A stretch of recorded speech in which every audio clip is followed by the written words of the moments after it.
For once, for the race win for Lando Norris, we're not talking about his start, which he managed very well, the 90-metre run to the first corner. And actually, Lando just had so much more pace than anyone else. We saw it from the first lap of practice. He went straight to the top of the times, and then he was just very strong throughout. Dealt with the pressure in Q3 very well as well to take pole, kept the lead, ran away with the win. But there were a couple of moments of jeopardy, and we're going to look at those, because this is really the only way that the race was going to get away from Norris once he led into turn one.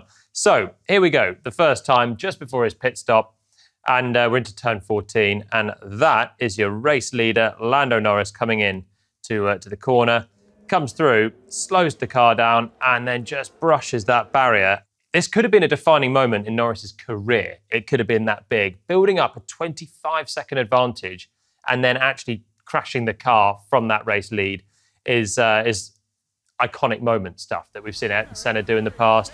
Reminded me a little bit of Sebastian Vettel in Hockenheim, although to be fair to Vettel, that was slicks in the wet and much harder conditions. This is concentration meets pushing on a difficult street circuit.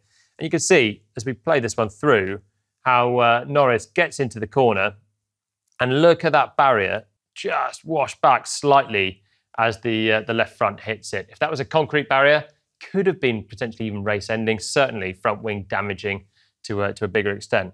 But let's have a look and see how this played out for Lando. Comes into the corner, he's building up the lead. You can see on this particular lap, he's actually 1 second away from his best lap of the race. But Lando was just pushing in the first stint, trying to build the gap, knowing that he wanted to take this away from any sort of strategy jeopardy that we've seen in the past. Comes up towards turn 14, hits the brakes in a pretty similar way to what he's done before, but he knows at this point, he knows he's in trouble. Now in practice, you just run straight into the runoff area, do a nice little spin turn and come back on. But in the race, it's just not instinct to do that. Even if you have a 25-second buffer, you still think, I can't lose that amount of time. But actually turning into the corner now, he's applying full steering lock. He's risking it a lot more than just going into that runoff area and giving himself an easy out with that big buffer that he built. Doesn't want to lose it all, understandably, but now it's panic stations for Norris. Cranking on the steering lock, he's still got big brake pressure, he's way off the apex, and at this point your heart's pounding and you're thinking, the barrier's coming up soon. Please, can this car just turn?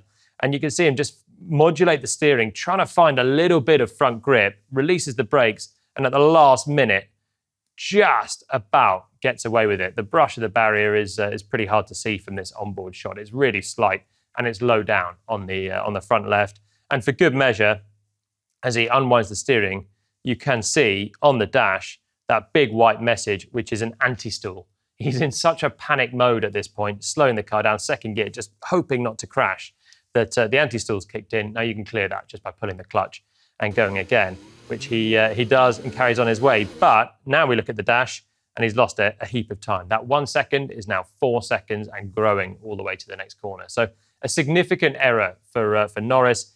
Could have been part of something that could characterize his career. It could have been that big, but he just about got away with it.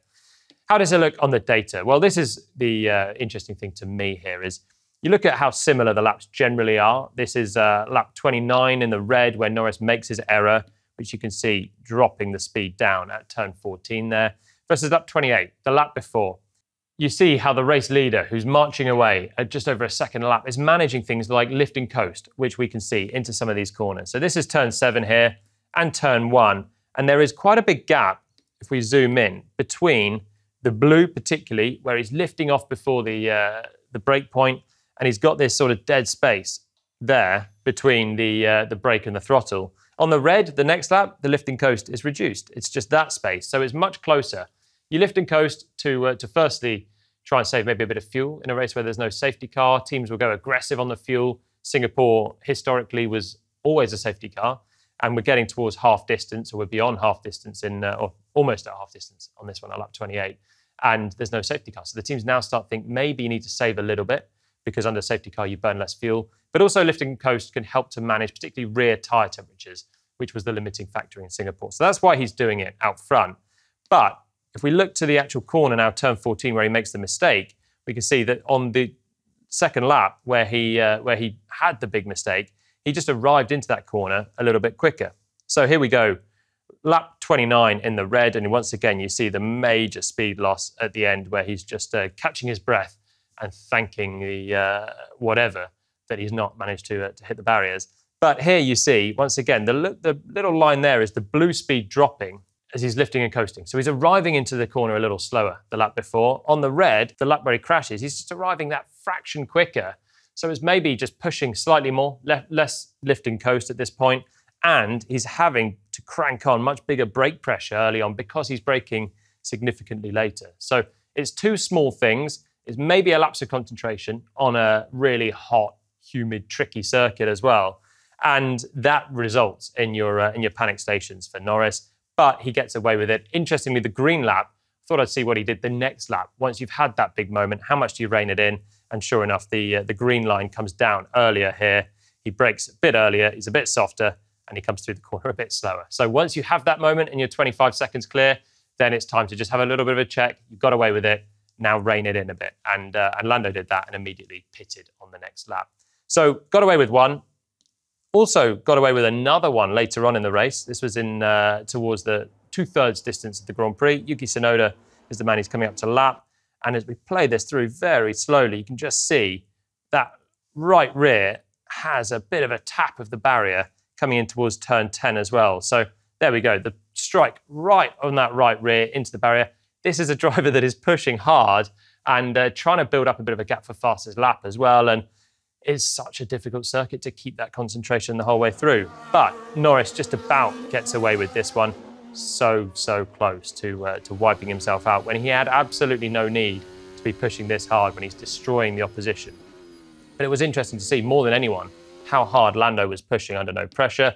Of course, the comparison here is back to George Russell, and this was our lead quartet this time last year. Sainz, Norris, Russell, Hamilton. And as we slow this one down, you can see once again, Sainz with a bit of margin to that barrier. And as we play it through, you can see Norris once again has a little clip on the final lap of last year's race from second place, clips that barrier, and then we know that Russell hits it with the front right, which buckles the upright, and off he goes into the barriers and out of contention more dramatically. But Norris has done that one before and got away with it before. But really small holes in what was otherwise an absolutely astonishing race weekend for Lando. Could have won maybe by more than 30 seconds, but eased off at the end with some traffic and takes a few points out of Max's championship lead. I was just pushing, you know. It's easy to fall into a trap of not pushing enough and making mistakes, but my side was not that. It was more just pushing, probably a little bit unnecessarily, but just pushing to create margin, to create gap. Probably definitely was too close for comfort.